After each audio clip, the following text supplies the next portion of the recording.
Hello guys, welcome to the cotton diaries. എൻ്റെ പേര് നിമ്മി. ഞാൻ ഇന്ന് വീണ്ടും ഒരു ക്രോഷേ ട്യൂട്ടോറിയലായിട്ടാണ് വന്നിരിക്കുന്നത്.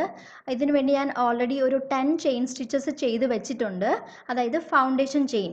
ഇന്നിപ്പം നമ്മൾ പഠിക്കാൻ പോകുന്നത് ഹാഫ് ഡബിൾ ക്രോഷേ ചെയ്യുന്നത് എങ്ങനെയാണെന്നുള്ളതാണ്.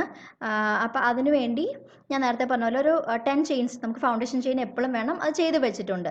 ഇനി നമുക്ക് നമ്മുടെ ക്രോഷേ ഹുക്കിനെ ഇതേപോലെ യാണിൻ്റെ താഴെ കൂടെ എടുത്ത് പിടിക്കണം. ഇപ്പം നമുക്ക് ഒരു ലൂപ്പ് പോലെ നമ്മുടെ ക്രോഷേ ഹുക്കിൽ കിട്ടി.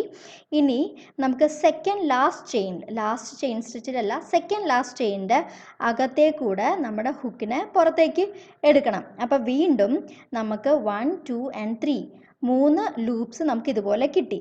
ഇനി നമുക്ക് ഇതേപോലെ ഹുക്ക് കൊണ്ട് നമ്മുടെ വർക്കിംഗ് യാണിനെ വലിച്ച് ഈ ചെയിനിൻ്റെ ഉള്ളിൽ കൂടെ പുറത്തെടുക്കണം. വീണ്ടും നമുക്ക് 3 ലൂപ്പ് നമ്മുടെ ഹുക്കിൽ കിട്ടി. ഇനി നമ്മുടെ വർക്കിംഗ് യാണിനെ ഇതേപോലെ എടുത്ത് 3 ലൂപ്പിൻ്റെ ഉള്ളിൽ കൂടെ പുറത്തേക്ക് എടുക്കണം. ഇതാണ് നമ്മൾ പറയുന്നത് ഹാഫ് ഡബിൾ ക്രോഷേ എന്ന് പറയുന്നത്. ഞാൻ ഒന്നും കൂടെ കാണിച്ചു തരാം. നമ്മുടെ വർക്കിംഗ് യാണിനെ താഴെ കൂടി എടുത്ത് മുകളിലേക്ക് ഹുക്ക് എടുത്ത് ആ ഹുക്കിനെ നെക്സ്റ്റ് ചെയിനിൻ്റെ ഉള്ളിൽ കൂടെ പുറത്തേക്ക് ഇതുപോലെ കൊണ്ടുവരണം. ഇപ്പം നമുക്ക് 3 ലൂപ്പ് കിട്ടി.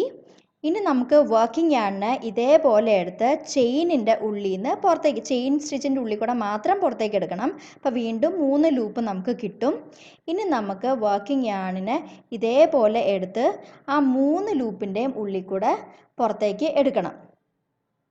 ഇതാണ് ഹാഫ് ഡബിൾ ക്രോഷേ.